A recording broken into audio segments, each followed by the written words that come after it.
Hello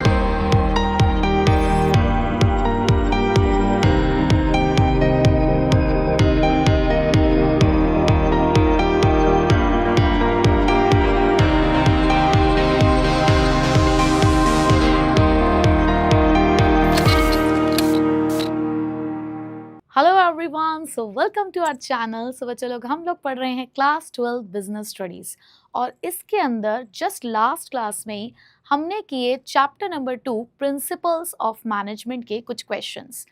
1 से लेकर 24 तक के क्वेश्चंस हम लोग बच्चे यहाँ पे कर चुके हैं।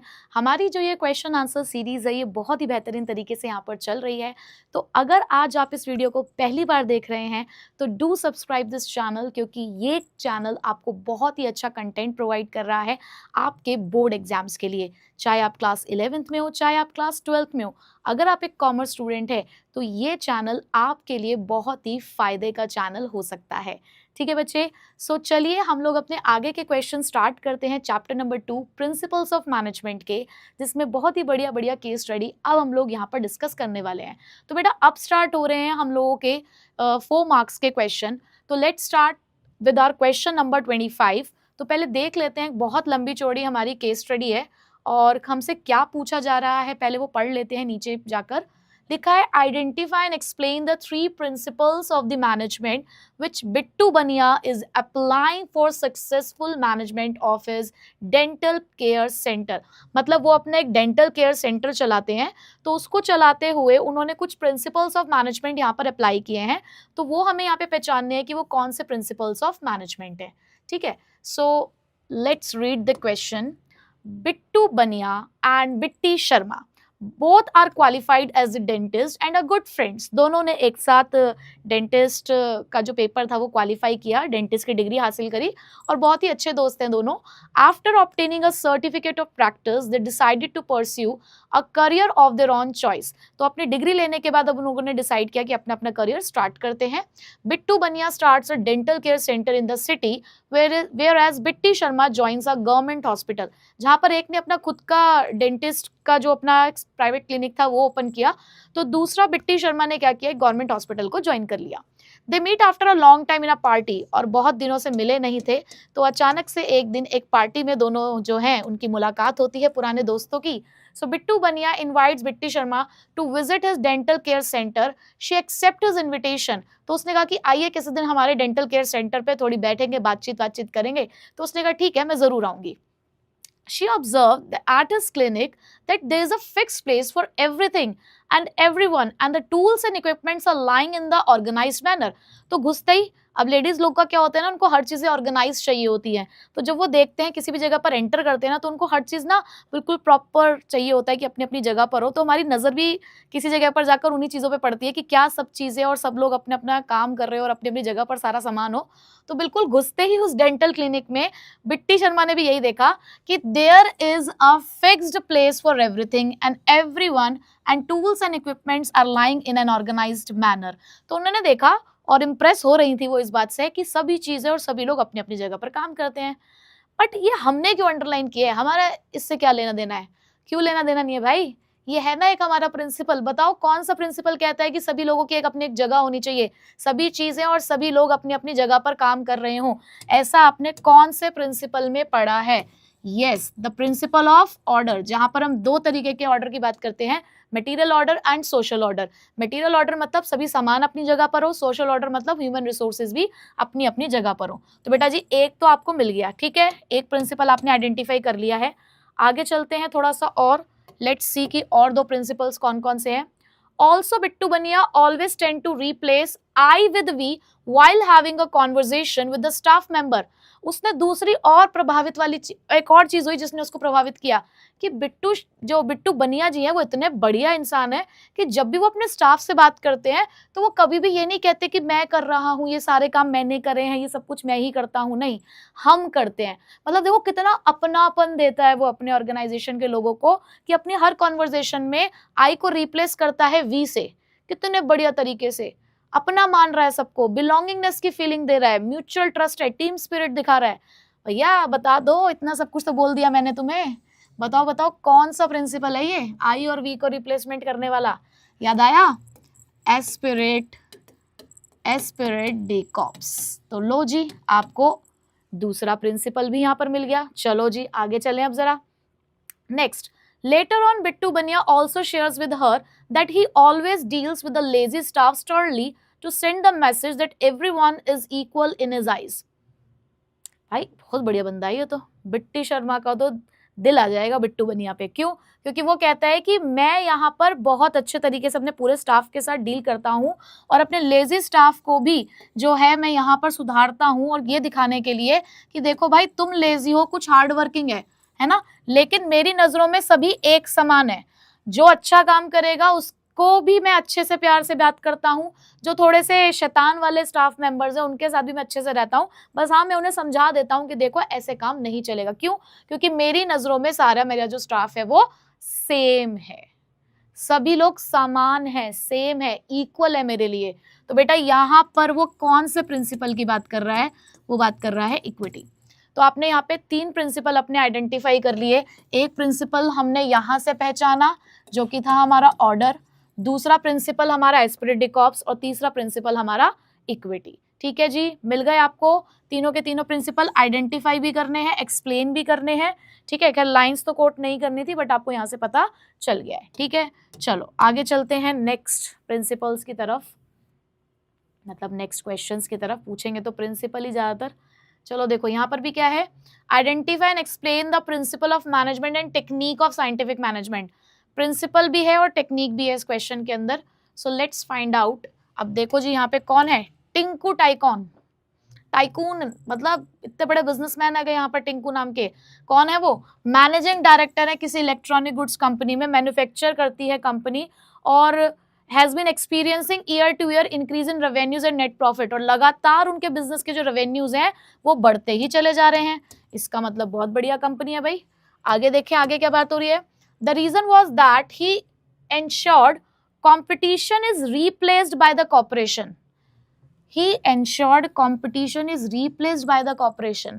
Competition replaced by corporation, sorry. Keywords याद आ रहे हैं? पढ़ाते पढ़ाते वो जो तुम्हें बार बार कीवर्ड्स के लिए मैं बोलती हूँ वो दिख रहे हैं, बिल्कुल एज इट इज आपको वर्ड्स दिख रहे हैं। और ये केस स्टडी आई हुई है, क्वेश्चंस जितने भी यहाँ पर आप देख रहे हो ये सारे कहीं ना कहीं एग्जाम्स में आ चुके हैं। तो जब आ चुके हैं तो इससे आप ये बात समझो ना कि जो आपको पढ़ाया जा रहा है, जब आपको बताया जा रहा है कि ये कीवर्ड्स होते हैं तो उसको नोट डाउन करना है, क्योंकि एग्जाम में वही कीवर्ड्स आपकी मदद करते हैं। कहाँ पढ़ा था आपने कि कंपटीशन को कॉर्पोरेशन से रिप्लेस करना होता है? बताओ भाई। आपने एक कॉन्सेप्ट पढ़ा था ना, मेंटल रिवॉल्यूशन। कौन से प्रिंसिपल में?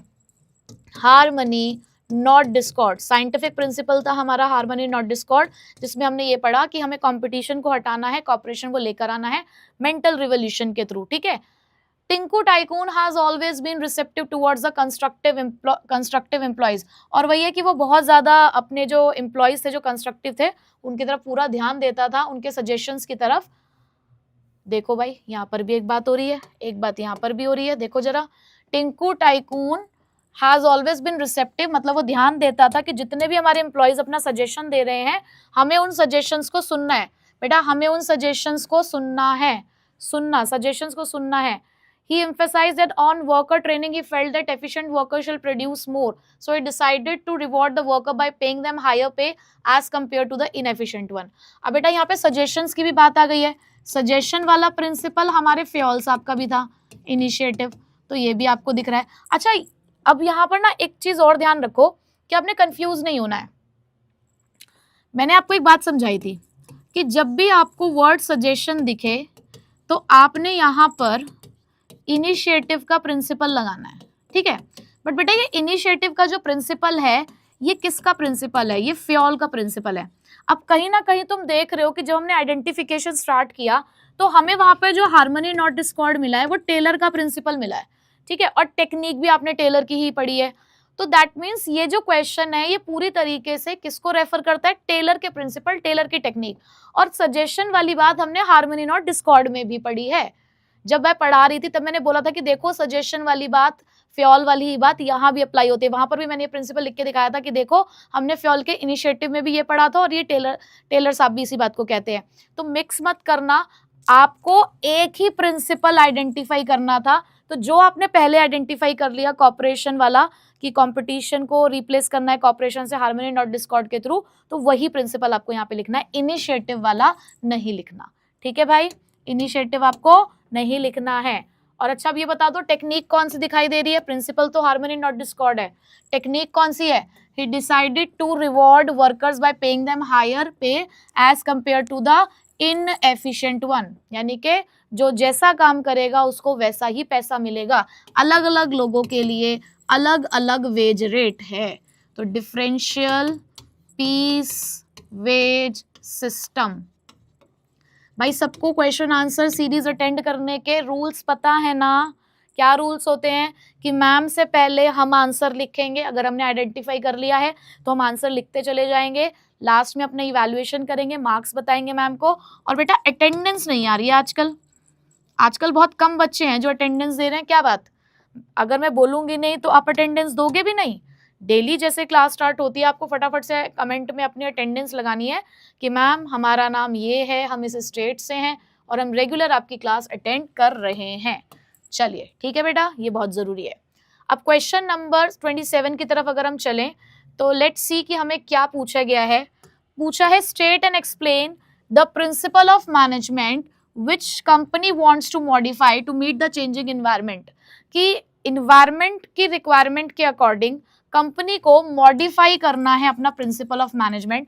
तो वो कौन सा प्रिंसिपल है वो हमें आइडेंटिफाई करके बढ़िया तरीके से, क्योंकि 4 नंबर का है, उसको एक्सप्लेन भी करना है। अगर 4 नंबर में एक ही प्रिंसिपल पूछ रहे हैं बेटा तो आपको बहुत अच्छे से उसको एक्सप्लेन करना है, एग्जाम्पल्स देने हैं, अच्छे उसके की पॉइंट्स आपको वहां पर प्रोवाइड करने होंगे। ठीक, तो क्वेश्चन क्या है?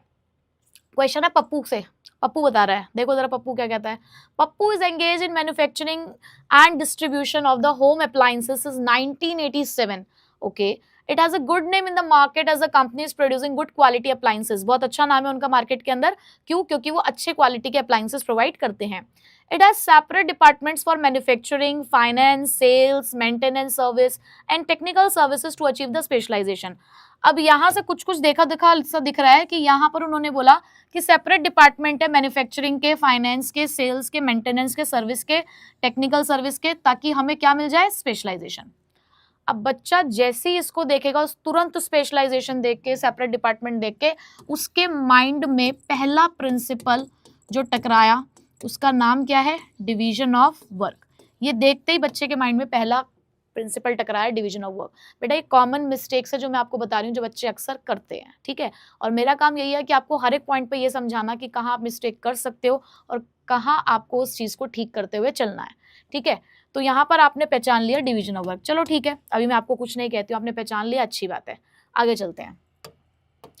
Since the areas of operation of the company have increased, क्योंकि अब काम बढ़ने लगा है कंपनी का, and customers have become more demanding, और कस्टमर भी बहुत ज्यादा डिमांडिंग अब होने लगे हैं, so the company decided to modify the existing principle of management। तो कंपनी को लगता है कि अब क्या करना चाहिए, अब हमें अपने एग्जिस्टिंग प्रिंसिपल को मॉडिफाई करना चाहिए ताकि इस सिचुएशन से डील किया जा सके। तो बेटा यहाँ पर क्या आपको लगता है?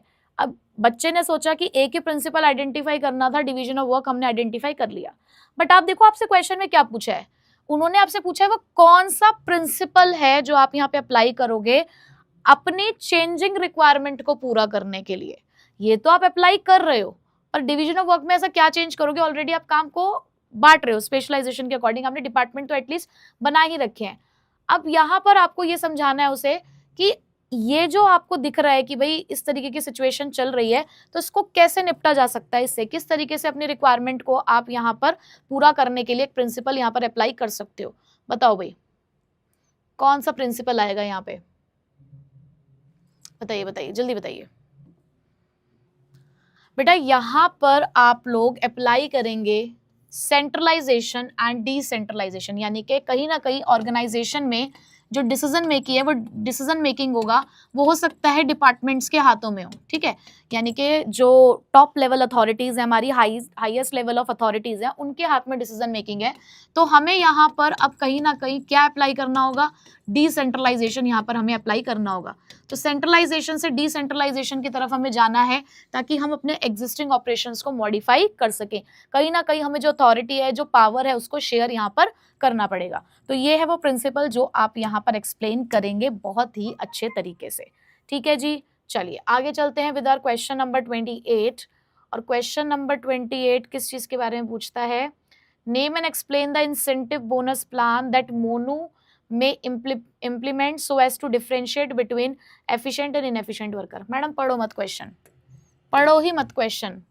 क्यों मैडम, हमने यहीं से पहचान लिया, यहीं से, कि वो कौन सा आपका बोनस प्लान होता है, कौन सी वो टेक्निक होती है जो एफिशिएंट और इनएफिशिएंट वर्कर्स को अलग अलग करती है। मैडम हमने यहीं से पहचान लिया। कोई बात नहीं बेटा, फिर भी क्वेश्चन पढ़ने में कोई बुराई नहीं है, क्या पता यही क्वेश्चन किसी अलग तरीके से पूछा जाए। ठीक है, तो क्वेश्चन तो पढ़ लेते हैं फिर भी एक बार। Monu owns a small scale factory where the utility items are prepared from the waste material। Monu एक स्मॉल स्केल फैक्ट्री चलाता है जहां पर वो बहुत ही अच्छी अच्छी आइटम्स यानी कि बेनिफिशियल आइटम्स बनाता है वेस्ट मटेरियल से, जैसे कि पेपर मेड आइटम्स बनाता है, पेपर और क्लोथ बैग्स बनाता है, डेकोरेटिव मटेरियल बनाता है। And over the past 5 years he was observing that productivity of one of his very efficient worker Sonu is going down. चलो अब उसे क्या पता चला कि उसके यहाँ पर ना एक पर्सन काम करता है सोनू नाम का, बहुत एफिशिएंट वर्कर है, लेकिन अचानक से उसको दिखा कि उसकी जो परफॉर्मेंस है वो लगातार कम जा रही है, उसकी प्रोडक्टिविटी कम आ रही है। So he decide to probe into the matter and confronts the Sonu one day. तो उसने सोचा कि अब तो इसका सॉल्यूशन निकालना पड़ेगा, लेट्स टॉक विद सोनू कि क्या बात है। On being asked, Sonu shares with the Monu that he has deliberately slowed down in his work as many of the less efficient workers often pull his leg। उसने कहा कि मैं जानबूझकर काम नहीं कर रहा हूं, ज्यादा जानबूझकर मैंने अपने काम करने का जो स्पीड है उसको कम कर दिया है। क्यों कर दिया, उसने पूछा क्यों कर दिया आपने कम। कई बार होता है ना, क्लास में एक बच्चा बहुत अच्छा परफॉर्म कर रहा होता है, धीरे धीरे हमें लगता है कि यार उसकी प्रोडक्टिविटी डाउन हो रही है, उसकी परफॉर्मेंस डाउन हो रही है, क्यों, ऐसा क्यों। तो उसने बताया कि क्योंकि ना बहुत बार ऐसा हुआ है कि जो लेस एफिशिएंट वर्कर्स हैं वो मेरी टांग खींचते हैं। टांग खींचते हैं क्या मतलब, there is no need for him to be more efficient when everybody is being paid at the same rate. वो कहते हैं देख भाई, तुझे जितना पैसा मिलता है उतना पैसा हमें मिलता है, लेकिन तू हमसे ज्यादा मेहनत करता है, क्यों इतना हार्ड वर्क करता है, जितना पैसा मिल रहा है उतना ही काम कर, ज्यादा हार्ड वर्क करने का कोई फायदा नहीं है, पैसा तो हमें उतना ही मिल रहा है, तो मैं क्यों ज्यादा काम करूं। वो मेरे को इस तरीके से बोलते हैं। जैसे क्लास में एक बच्चा कह रहा है, अरे तू भी इसी क्लास में, हम ही इसी क्लास में है, तू इतनी मेहनत क्यों कर रहा है, इतनी पढ़ाई क्यों कर रहा है, मस्त रह एकदम, एंजॉय कर अपनी लाइफ को। तो ऐसे बहुत सारे लोग हैं जो तुम्हें पीछे खींचने की कोशिश करते हैं कि तुम एक हार्ड वर्किंग पर्सन हो, तुम एक अच्छे इंसान हो, लेकिन वो तुम्हें नीचे गिराने की कोशिश करेंगे कि ये भी अपने साथ मिल जाए। तो ऐसा नहीं होना है, आप जैसे हो वैसे रहो, किसी के कुछ भी कहने से बदलो मत। तो यहाँ पर अब मोनू उसको समझाएगा कि सुनो, तुम चिंता मत करो, इसका सॉल्यूशन मैं निकालूंगा, तुम जैसा काम करते हो तुम वैसे ही काम करना शुरू कर दो। So taking a lesson from this insight, अब इससे मोनू को बहुत कुछ समझ आया। So Monu decide to implement an incentive bonus plan. तो उसने फिर यहाँ पर एक ऐलान कर दिया, डिसाइड कर दिया कि एक इंसेंटिव बोनस प्लान में लेकर आ रहा हूँ जो एफिशिएंट और इनएफिशिएंट वर्कर्स को अलग अलग करेंगे। मतलब जो अच्छा काम करेगा उसको ज्यादा पैसा मिलेगा, जो अच्छा काम नहीं करेगा उसको कम पैसा मिलेगा। तो बेटा ऐसा कहाँ लिखा है,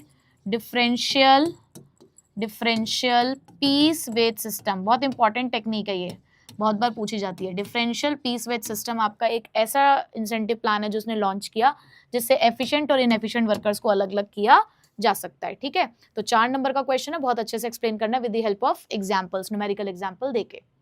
चलिए नेक्स्ट क्वेश्चन नंबर 29, अच्छी खासी case study, what they are asking, identify and explain any 2 techniques of scientific management used by Sweetie strategy वाली to solve the problem by quoting the lines। lines quote करनी है, 2 techniques आपको यहाँ पर identify करनी है। ओके जी, करते हैं। तो क्या बात है यहाँ पर, Chiku after completing his entrepreneurship course from the USA returned to India and started a coffee shop। Very good, उसने अपनी एक कॉफी शॉप स्टार्ट करी, Fiama coffee in a famous mall in Mumbai. USA से पढ़ के आया, इंडिया आया, अपनी कॉफी शॉप स्टार्ट करी एक बहुत ही फेमस मॉल जो कि मुंबई में है। The speciality of the coffee shop was the special aroma of the coffee and the wide variety of flavours to choose from.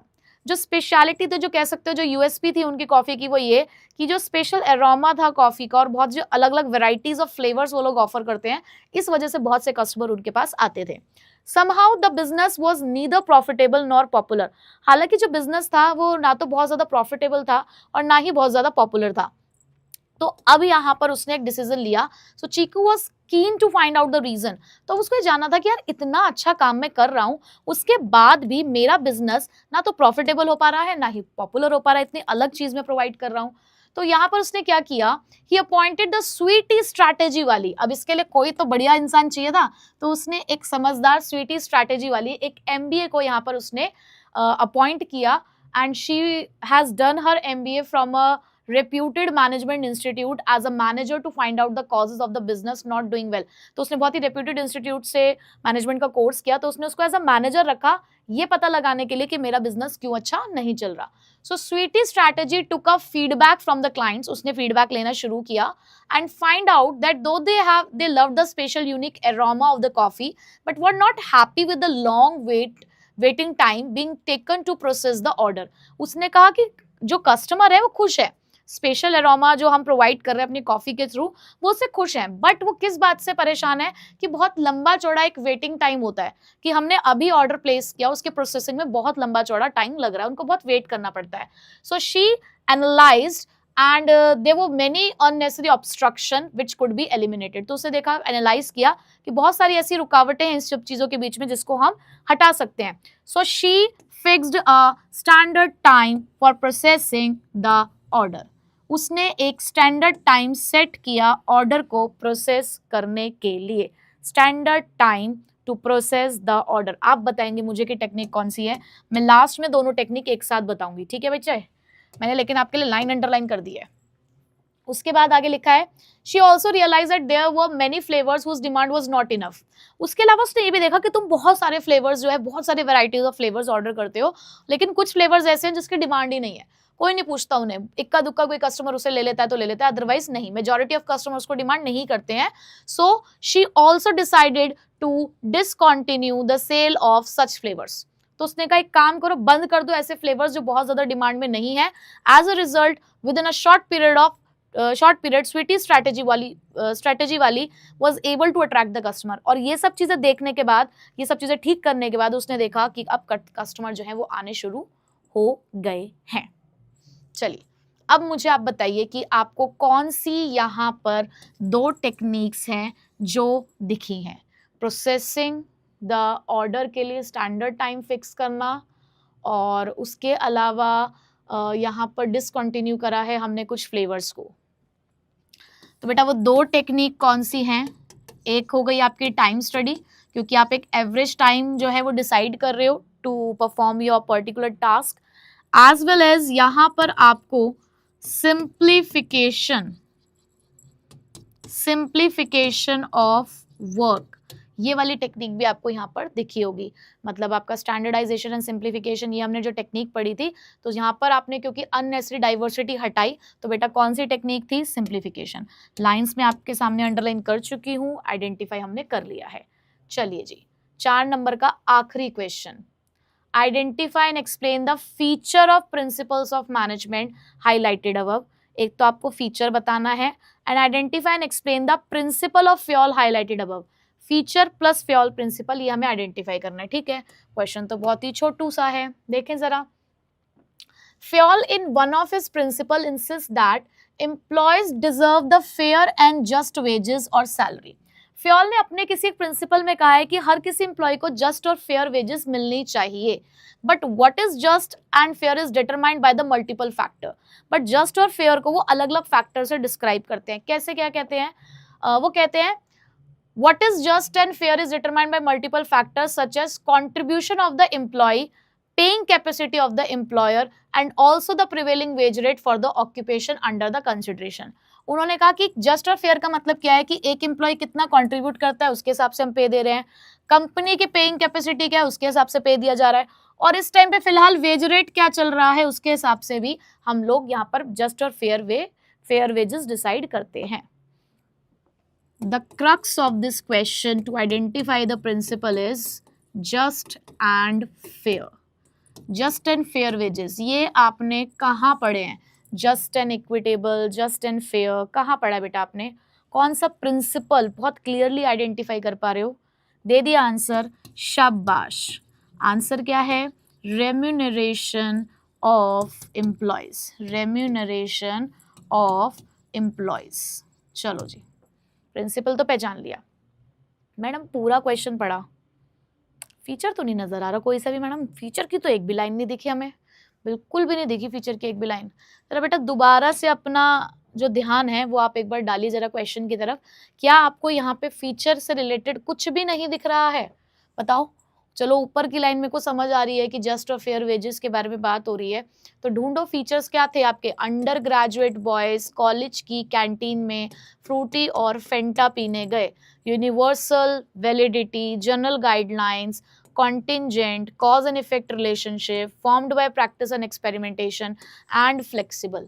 बताइए बेटा इनमें से कौन सा फीचर आपको यहाँ पे नजर आ रहा है? क्या यूनिवर्सल वैलिडिटी दिख रही है आपको? कोई जनरल गाइडलाइंस के बारे में बात हो रही है? कॉन्टिंजेंट है? कॉज और इफेक्ट रिलेशनशिप दिख रहा है क्या? ये लगाया और इसका रिजल्ट आया हो? प्रिंसिपल लगाया लेकिन उसका रिजल्ट तो नहीं दिख रहा है यहाँ पे, है ना। Formed by practice and experimentation सभी कुछ नहीं है, फ्लैक्सिबिलिटी कुछ चेंज भी नहीं हुआ है।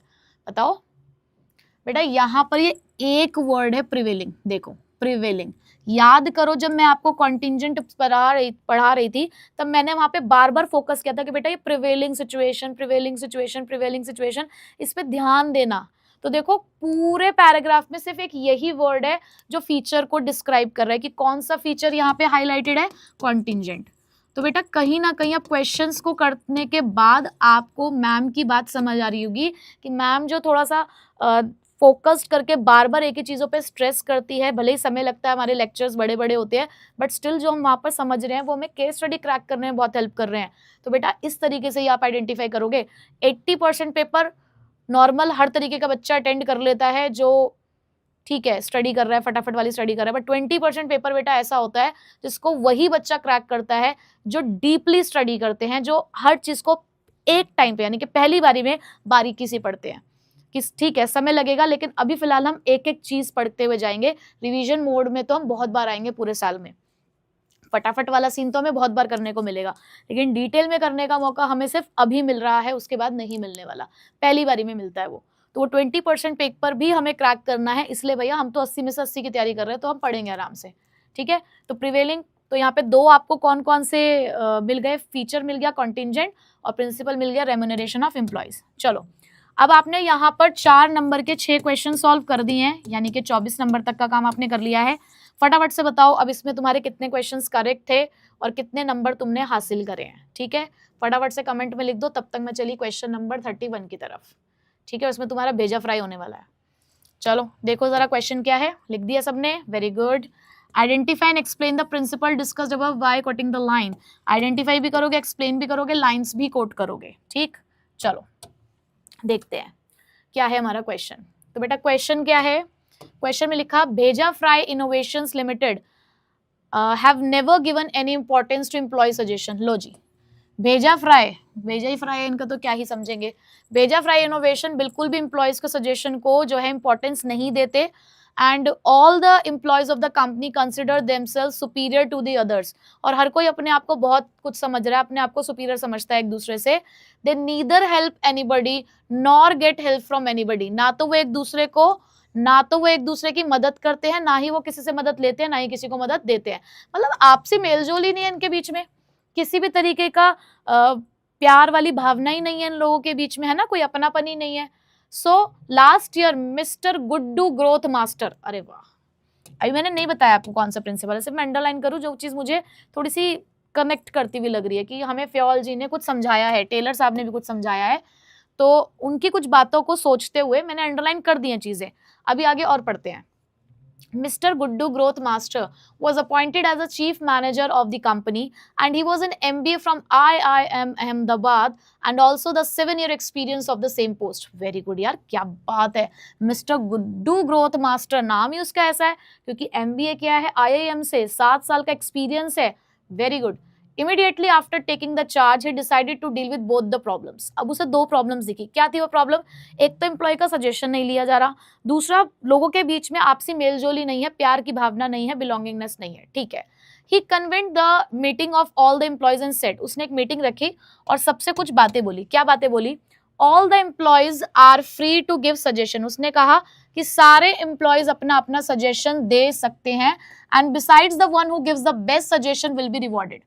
सब एम्प्लॉय अपना अपना सजेशन देंगे और जिसका सजेशन सबसे अच्छा होगा उसको रिवॉर्ड मिलेगा. रिवॉर्ड मिलेगा सजेशन देने पे. तो बताओ बेटा कौन सा प्रिंसिपल आपको यहाँ पर नजर आ रहा है? कौन सा प्रिंसिपल नजर आ रहा है? इनिशिएटिव. सजेशंस भी हैं और रिवॉर्ड भी मिल रहा है. ठीक, आगे.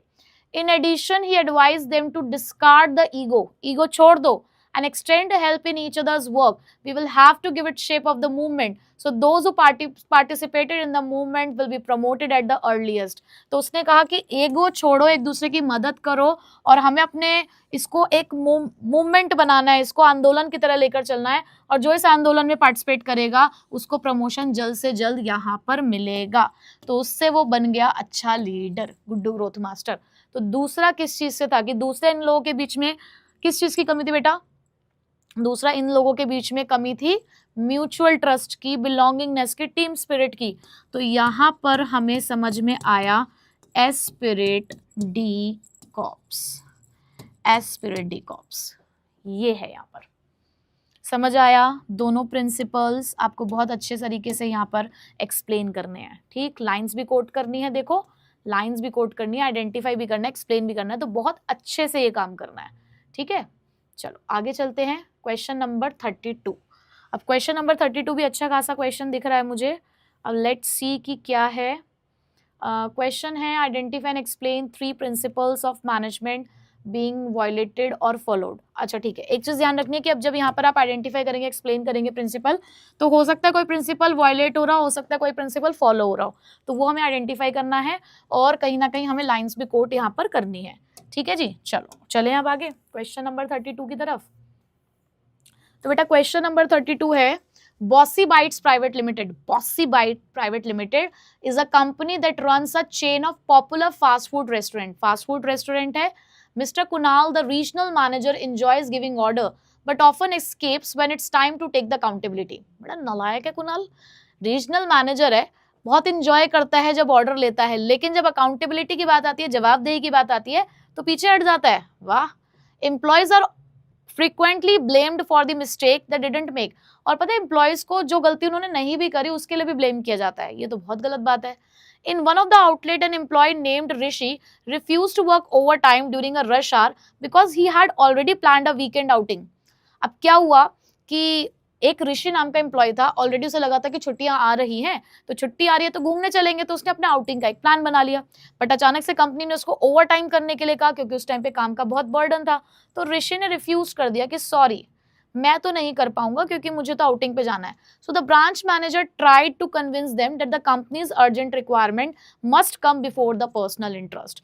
तो यहाँ पर उन्होंने ये समझाया कि भाई देखो मैं बिल्कुल आपकी रिस्पेक्ट कर रहा हूँ, आपके पर्सनल जो भी आपने बनाया है अपना प्लान, बट एक चीज समझो कि मैं आपसे रिक्वेस्ट कर रहा हूँ, आपको कन्विंस करने की कोशिश कर रहा हूँ कि कंपनी के अर्जेंट रिक्वायरमेंट को देखते हुए आपका पर्सनल इंटरेस्ट देखो बाद में आना चाहिए. But Rishi disagreed. ऋषि ने कहा मुझे कोई मतलब नहीं है इस बात से, कंपनी का जो हो रहा है मुझे इस बात से कोई मतलब नहीं, मैं तो घूम कर आऊंगा, छुट्टी बना कर आऊंगा.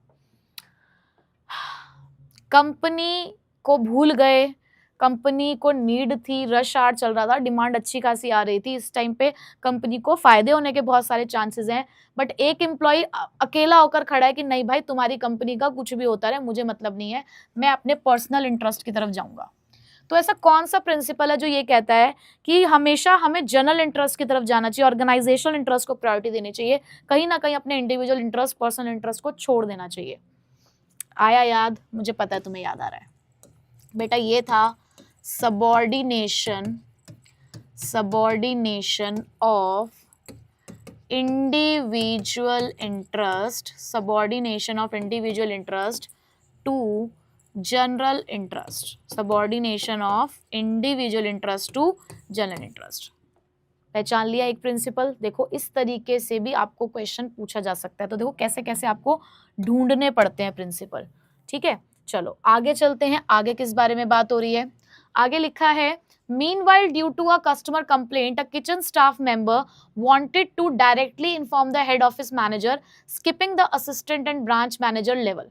अब क्या हुआ कि एक कस्टमर ने यहाँ पर कंप्लेन करी, तो कंप्लेन करी तो किचन स्टाफ मेंबर जो है तो डायरेक्टली हेड ऑफिस मैनेजर के पास इन्फॉर्म करने के लिए इन्फॉर्म करना चाहता है, वो नहीं चाहता कि वो असिस्टेंट या ब्रांच मैनेजर के लेवल तक जाए। So this led to the communication delay, क्योंकि उसका लगता है कि इसकी वजह से कम्युनिकेशन डिले हो जाएगा और कंफ्यूजन हो जाएगा, जिसकी वजह से जो कंप्लेन है वो रिजॉल्व नहीं हो पाएगी। तो यहाँ पर वो क्या कहना चाह रहा है, वो क्या बताना चाह रहा है कि नहीं मुझे असिस्टेंट या ब्रांच मैनेजर लेवल तक नहीं जाना, डायरेक्टली बात करनी है। वो इस चीज को बता क्यों रहा है, क्यों नहीं कर रहा जाके डायरेक्ट बात? मतलब ऑर्गेनाइजेशन में इसका मतलब कुछ चेन ऑफ कम्युनिकेशन फॉलो किया जाता होगा ना, इसका मतलब बातचीत करने का उनका कोई लेवल्स होते होंगे, उसे अलग अलग लेवल से होकर गुजरना होता होगा, और इमरजेंसी के टाइम पे वो डायरेक्ट बात करना चाहता है। तो ऐसा हमने कहाँ पढ़ा है कि इमरजेंसी के टाइम पे डायरेक्ट बात कर सकते हैं और बात करने के लिए कुछ लेवल्स को फॉलो करना होता है? ऐसा हमने कहाँ पढ़ा है बेटा? ऐसा हमने पढ़ा है कहाँ पर? स्केलर चेन में। ऐसा हमने कहाँ पढ़ा है? स्केलर चेन में। लो जी, यहाँ पर भी आपको एक आपका प्रिंसिपल मिल गया है।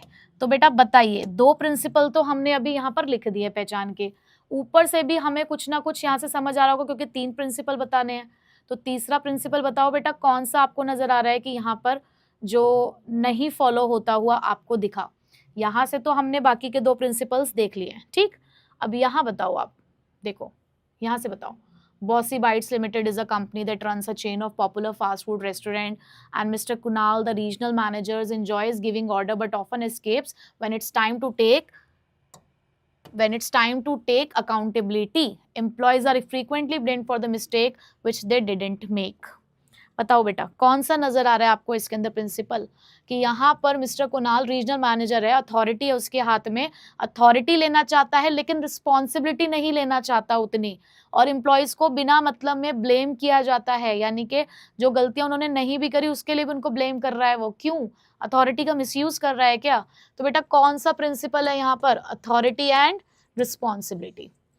Authority and responsibility. तो ये 3 प्रिंसिपल मिले, अथॉरिटी, रिस्पॉन्सिबिलिटी, आपका subordination of individual interest, general interest और स्केलर चेन। ठीक है, तो देखो अथॉरिटी रिस्पॉन्सिबिलिटी थोड़ा डिफिकल्ट हुआ ना पहचानना, हमें दोबारा से एक बार रीड करना पड़ा क्योंकि एकदम से क्लिक चीजें नहीं होती है समटाइम्स माइंड में। ठीक है बेटा, चलिए आगे बढ़े। वीडियो लेक्चर देख रहे हो ना? मुझे नीचे कमेंट करके बताना कि कौन से मिनट में आपको ये वीडियो पोर्शन दिखाई दे रहा है। इससे मुझे पता लगेगा कि आपने पूरा वीडियो ध्यान से देखा कि नहीं। आपके कमेंट का मैं नीचे इंतजार कर रहा हूँ।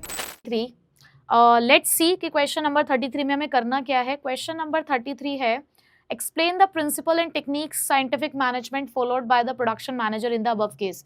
कि कौन से प्रिंसिपल और कौन सी टेक्निक है जो प्रोडक्शन मैनेजर ने यहाँ पे अप्लाई करी है। प्रिंसिपल्स कौन से और टेक्निक कौन सी है? ठीक है, चलिए लेट्स फाइंड आउट। तो यहाँ पर लिखा है उड़ता व्यापार, आलसियन कंपनी। सो दोनों ही बहुत ही महान कंपनीज हैं। So Udta Vyapar limited took over Aalsiyan company motor company from his ailing father 3 months एगो। तो उड़ता व्यापार ने आलसी कंपनी को टुक ओवर किया है। So in the past the company was not performing well. कुछ टाइम से जो कंपनी है वो अच्छे से परफॉर्म नहीं कर रही। So Udta Vyapar was determined to improve the company's performance. तो उन्होंने डिसाइड किया कि let's improve the performance of the company, let's do something. तो कुछ करने के बारे में सोचा। So he observe that the method of production as well as the selection of the employees in the company were not scientific. उन्होंने क्या observe किया बेटा? उन्होंने यहाँ पर ऑब्जर्व किया कि जो मेथड इस्तेमाल किया जा रहा है प्रोडक्शन के लिए और सिलेक्शन के लिए वो साइंटिफिक नहीं है। यानी कि यहाँ पे साइंटिफिक तरीके से काम आप नहीं करते हो, साइंटिफिक तरीके से लोगों को सिलेक्ट नहीं करते हो। तो बेटा बताओ कहाँ पे आपने ऐसा पढ़ा है कि साइंटिफिक तरीके से लोगों को सिलेक्ट करना चाहिए? वो हमने पढ़ा है कहाँ पे बेटा? Development of each and every person to his and her greatest efficiency and prosperity। तो यहाँ से एक प्रिंसिपल मिल गया, चलो बहुत बढ़िया। उसके बाद he believe that there was only one best method to maximise the efficiency. उसके बाद उन्होंने ये बात भी बोली कि हमें ऐसा पता है कि एक किसी भी काम को करने का एक बेस्ट मेथड होता है जो एफिशिएंसी लेकर आता है। ऐसा टेलर जी ने बहुत क्लियरली अपने प्रिंसिपल में कहा है, बहुत क्लियरली। देखो फिर से आपको वो लाइन दिख रही है clearly, he believe that there was only one best method to maximise efficiency. तो बेटा इसका आंसर क्या है? Science not rule of thumb. Science not rule of thumb की पहली लाइन इस चीज को कहती है कि टेलर साहब जी ने कहा था कि किसी भी काम को करने के लिए एक बेस्ट मेथड होता है, तुम्हें बस उसी को ढूंढना है। ठीक है जी, चलो ओके आगे बढ़ते हैं। He also felt that once method is developed, the worker of the company should be trained to learn this method. और जैसे ही आपको लगे कि मेथड डेवलप हो गया है, आप अपने एम्प्लॉयज को ट्रेनिंग देना शुरू कर देना। तो development of each and every person यहाँ पर इस लाइन से भी डिस्क्राइब होता है। ये भी एक लाइन है जो उस प्रिंसिपल को इंडिकेट कर रही है। तो दोनों में से कोई सी भी लाइन आप लिख सकते हो, ये भी लिखोगे तो वो ज्यादा अप्रोप्रिएट मानी जाएगी। ठीक है, then he asked the production manager to learn the best method. अब उसने अपने प्रोडक्शन मैनेजर को बोला कि उस बेस्ट मेथड को डेवलप करना शुरू करो और ट्रेनिंग वगैरह स्टार्ट करो। So the production manager develop this method and carry out the necessary training. The production manager develop this method using several parameters. इस मेथड को डेवलप करने के लिए उसने बहुत सारे पैरामीटर्स का इस्तेमाल किया, जैसे कि उसने डिसाइड किया सीक्वेंस ऑपरेशंस का, सभी चीज़ों की जगह उसने निश्चित करी, मशीनों की, रॉ मटेरियल की, और डिलीवरी तक का जितना भी काम है कस्टमर को प्रोडक्ट की डिलीवरी तक, तब तक के लिए उसने सारी चीज़ें क्या है उसने अलाइन कर दी। So this method was implemented throughout the organisation, और पूरे ऑर्गेनाइजेशन में इस मेथड को लगा दिया गया, जिसकी वजह से आउटपुट इंक्रीज हुआ, क्वालिटी इंक्रीज हुई और वेस्टेज जो है वो कम हो गई। तो बेटा ये जो उसने मेथड डेवलप किया है मेथड, तो उसने क्या किया होगा ऑर्गेनाइजेशन में, कौन सी स्टडी करी होगी? उसने करी मेथड स्टडी। ठीक है जी, पता चल गई कौन सी टेक्निक, कौन से प्रिंसिपल, दो प्रिंसिपल मिले और एक टेक्निक। ठीक है, चलो अब चलते हैं हम आगे, आगे चलें आगे चलें आगे चलें। नेक्स्ट 34 क्वेश्चन हमारा, क्वेश्चन नंबर 34, लास्ट क्वेश्चन, मुबारक हो। और क्वेश्चन है identify the 4 principle of scientific management. अब 4 ही होते हैं, चारों के नाम लिख दो, हो जाएगी कहानी खत्म। एक्सप्लेन कर देना, लाइंस भी कोट करनी है। चलाक है, उन्हें पता है कि बच्चा नाम लिखकर छोड़ाएगा, तो क्या हो गया, तुम नाम लिखकर छोड़ा रहा, तुम्हें लाइंस कोट करनी नहीं समझ में आ रही, तुम लाइन लिखकर छोड़ाना, एक्सप्लेन कराना। लाइन कोट कर दोगे अच्छी बात है, बट इसे देख कर कि नहीं है तो लाइन कोट करनी है, हमें मिल नहीं रहा है तो क्वेश्चन छोड़ दो। क्वेश्चन नहीं छोड़ना है, काम तुम पूरा करके आएंगे। और वैसे तो हमें आता होगा, हम तो 80 आउट ऑफ 80 वाले बच्चे हैं यार, है ना। चलो, सो खर्चा venture is a famous service providing company. खर्चा venture is a famous service providing company. Mr. Parmesh Wadhwa is its managing director. He continuously motivates the research and development department that a new and the latest method of doing the work must be explored. तो वो अपने हमेशा अपने research and development department को motivate करते रहते हैं कि भाई आप लेटेस्ट और नए नए मेथड को एक्सप्लोर करो, लेकर आओ नए नए methods. The provision has been made to give the reward to those employees who will participate in the particular exploration. उन्होंने कहा जो अच्छा सा सजेशन लेकर आएगा, अच्छा सा मेथड लेकर आएगा, उसको हम क्या करेंगे, उसको हम रिवॉर्ड करेंगे। रिवॉर्ड, सजेशन लाओ रिवॉर्ड ले जाओ, ऐसा कौन से साइंटिफिक मैनेजमेंट प्रिंसिपल में कहा गया है? ऐसा जी कहा था उन्होंने हार्मनी नॉट डिस्कॉर्ड में। ठीक है जी, ऐसा उन्होंने यहाँ कहा था, हार्मनी नॉट डिस्कॉर्ड में। ठीक, मिल गया, चलो ठीक है आगे बढ़ते हैं। आगे क्या है? He also believes that two groups working in the managerial and non-managerial post are similar to two wheels of an organization vehicles. वो कहते हैं कि जो दो अलग अलग आपको दिख रहे हैं ना कि पोस्ट है मैनेजरियल और नॉन मैनेजरियल, दोनों इंपॉर्टेंट होते हैं, दोनों ही एक दूसरे के लिए इंपॉर्टेंट है। एक व्हीकल को चलाने के लिए जैसे पहियों की जरूरत होती है, दोनों साइड के पहियों की, बिल्कुल ऐसे ही होते हैं। So if this vehicle will be driven in the right way then both the wheel should be properly aligned. तो अगर आप चाहते हो कि व्हीकल अच्छे से चले तो दोनों जो साइड्स हैं व्हील की, उन्हें प्रॉपर्ली अलाइन होना चाहिए। So Mr. Parmesh, successful leader, among his employees, he has instilled the feeling that no decision will be taken without consulting the subordinate. कि तुम्हारी जानकारी के बिना हम किसी भी तरीके का यहाँ पर क्या है बेटा डिसीजन नहीं लेंगे। ठीक है, ऐसा मिस्टर परमेश कह रहे थे। और क्या कह रहे हैं वो? To excel the other companies in this field is the main motive of the Paramesh. अब वो क्या चाहते थे कि दूसरी अपनी जो कंपनी है उसको एक्सेल कराना था हमें अदर कंपनी से, ये उनका मेन मोटिव था। So paying attention to the training is the secret of the company. और यहाँ पर वो अपने यहाँ पर जो उनके एम्प्लॉयज थे उनको ट्रेनिंग भी देते हैं। अब उनको यहाँ पर ट्रेनिंग भी दी जा रही है। बताओ भाई कौन सा प्रिंसिपल आपको यहाँ पर समझ में आ रहा है, जल्दी बताइए। तो बताइए जरा कौन कौन से प्रिंसिपल्स हम लोग यहाँ पे पहचान पा रहे हैं। बेटा एक बार स्टार्टिंग से अगर हम लोग चलें तो स्टार्टिंग में आप एक बार देखिए यहाँ पर क्या हुआ, लिखा है कि वो he continuously motivates the research and development department that a new and the latest method of doing the work must be explored. आपने पढ़ा ना, अभी तो हमने ऊपर भी इस चीज को डिस्कस किया कि टेलर साहब बेस्ट मेथड को डेवलप करने के पीछे बहुत ज्यादा फोकस करते थे, बहुत ज्यादा उस चीज को एम्फेसाइज करते थे कि ये काम करना होता है। तो यहीं से हमें कौन सा प्रिंसिपल मिल गया था, science not rule of thumb, ये हमें यहीं से मिल गया। ठीक है जी, तो एक प्रिंसिपल हमने यहाँ से आइडेंटिफाई किया, एक हम हालांकि ऑलरेडी आइडेंटिफाई कर चुके हैं, तो science not rule of thumb हो गया।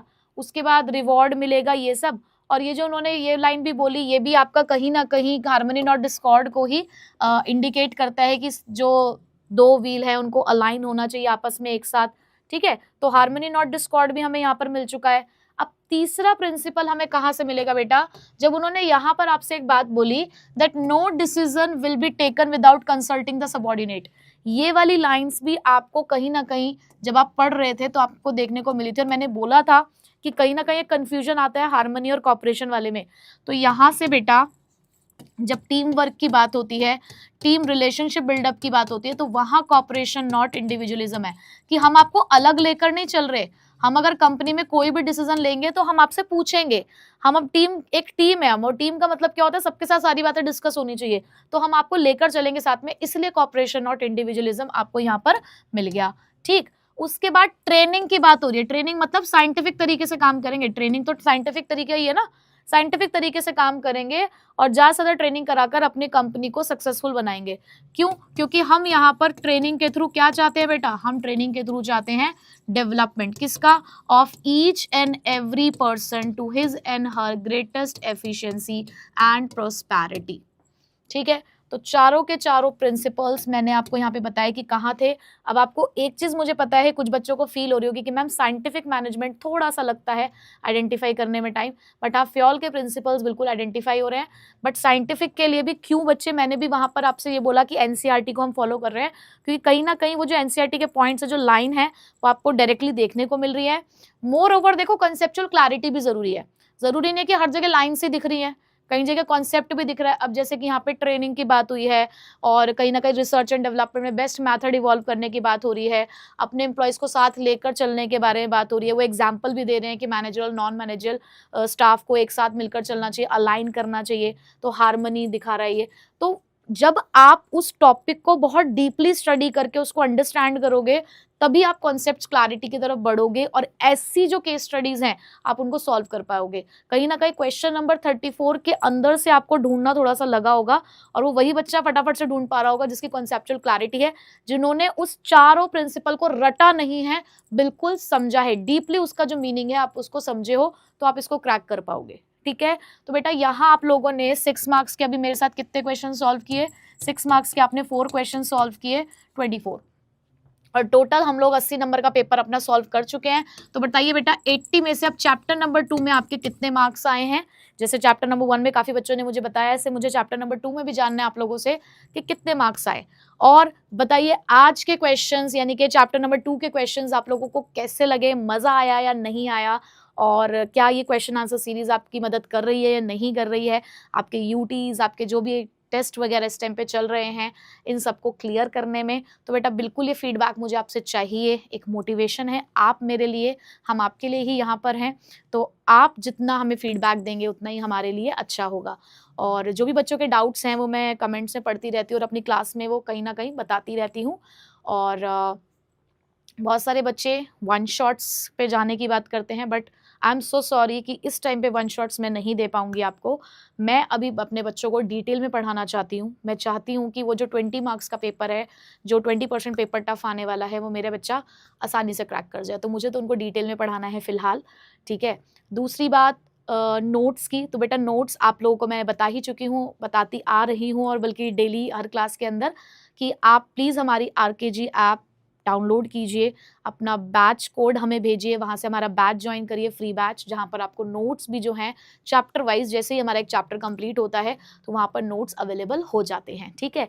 और ज़्यादा से ज़्यादा आप इस चैनल को सब्सक्राइब करिए, अपने दोस्तों को शेयर करिए, लाइक करिए, कमेंट करिए, ताकि जितने भी बच्चे हैं जो ऑफलाइन कोचिंग्स अटेंड नहीं कर पा रहे हैं ड्यू टू एनी रीज़न, वो यहाँ पर इस फ्री कंटेंट के थ्रू अपनी जो बोर्ड एग्ज़ाम की तैयारी है वो कर सकें, ठीक है बच्चों। सो मिलेंगे अब आपसे नेक्स्ट वीडियो में चैप्टर नंबर 3 के साथ। So till then keep smiling and keep growing.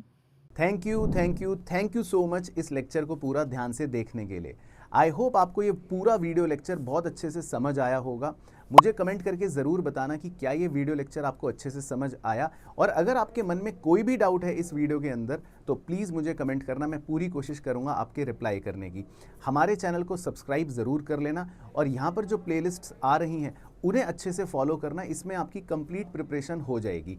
And जाने से पहले हमारे इन सोशल मीडिया अकाउंट्स पर मेरे साथ पर्सनली कनेक्ट हो सकते हो, और मुलाकात करूँगा अब आपसे आपकी नेक्स्ट वीडियो में।